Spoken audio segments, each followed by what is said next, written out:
आज इतिहास रच दिया। बड़वानी जिले में स्थित वैष्णवी एमिनेंट स्कूल ने आज इतिहास रच दिया। जिले में पहली बार किसी स्कूल में स्टूडेंट कैबिनेट के चुनाव पूरी तरह डिजिटल वोटिंग सिस्टम के जरिए कराए गए। ये तस्वीरें हैं बड़वानी जिले के वैष्णवी एमिनेंट स्कूल की, जहां आज हुआ तकनीक और लोकतंत्र का अद्भुत मिलन।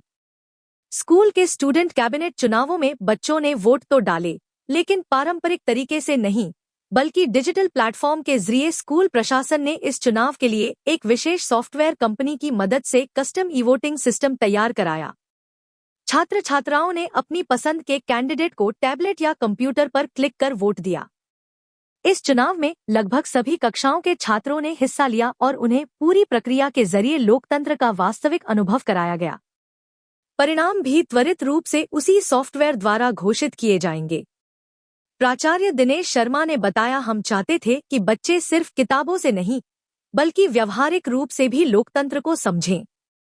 डिजिटल वोटिंग के जरिए उन्हें सही मायनों में भागीदारी का अनुभव मिला।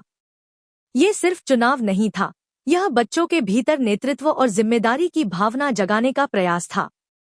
तकनीक ने इसमें बहुत मदद की। छात्र वोटर कैंडिडेट ने बताया, पहली बार वोट दिया और वो भी कंप्यूटर से, बहुत अच्छा लगा, जैसे हम भी किसी देश के नागरिक हैं। इस चुनाव के मुख्य निर्वाचन अधिकारी रहे स्कूल के प्राचार्य दिनेश शर्मा और पीठासीन अधिकारी की भूमिका में उप प्राचार्य गौरव ओचानी ने पूरी प्रक्रिया की निगरानी की। स्टाफ और छात्रों के संयुक्त सहयोग से यह अनूठा चुनाव न सिर्फ सफल रहा, बल्कि पूरे जिले के लिए एक मिसाल बन गया। ये पहल दिखाती है कि अगर शिक्षा में नवाचार और तकनीक का सही उपयोग हो, तो बच्चे न सिर्फ बेहतर नागरिक बनते हैं, बल्कि समाज को भी दिशा दे सकते हैं। JTV न्यूज के लिए बड़वानी से आदित्य शर्मा की खास रिपोर्ट।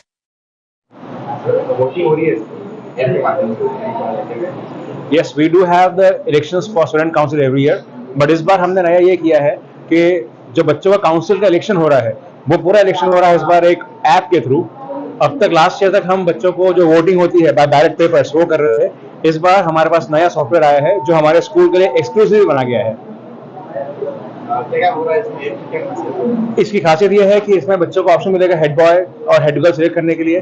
वो किसी एक बच्चे को सिलेक्ट करेंगे हेड बॉय के लिए, एक हेड गर्ल के लिए, वैसे ही कैप्टन के लिए और वाइस कैप्टन के लिए भी।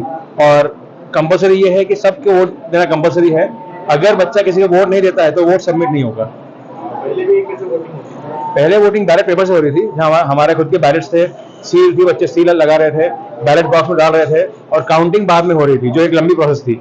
अब पूरी काउंटिंग भी सिस्टम से ऑटोमेटिकली होगी एंड हम डिक्लेयर करते हैं result on the same day.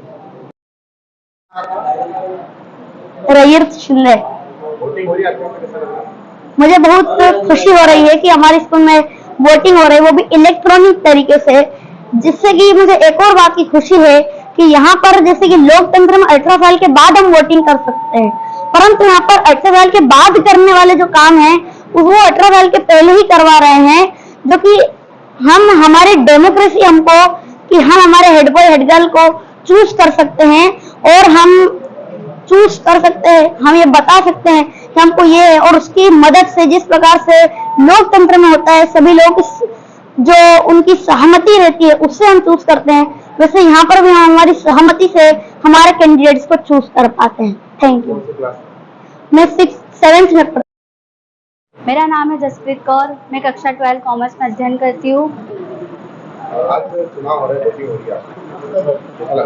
मुझे बहुत अच्छा लग रहा है।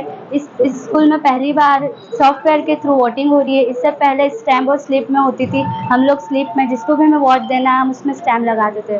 इस बार पहली बार हुआ, मुझे बहुत अच्छा लग रहा है कि एक इलेक्ट्रिक थ्रू हमारी वोटिंग हो रही है। हेड बॉय के लिए 6 से 7 है और हेड गर्ल के लिए 4 है, और बाकी सब वाइस कैप्टन और हाउस कैप्टन के हैं। उसमें 9 से लेकर 12th तक है, और हेड बॉय हेड गर्ल के लिए 10th और 11th और 12th। JTV न्यूज से जुड़े रहने के लिए हमारी खबरों को लाइक और शेयर करें, हमारे चैनल को सब्सक्राइब करें और अपडेट रहे हर छोटी बड़ी खबरों से।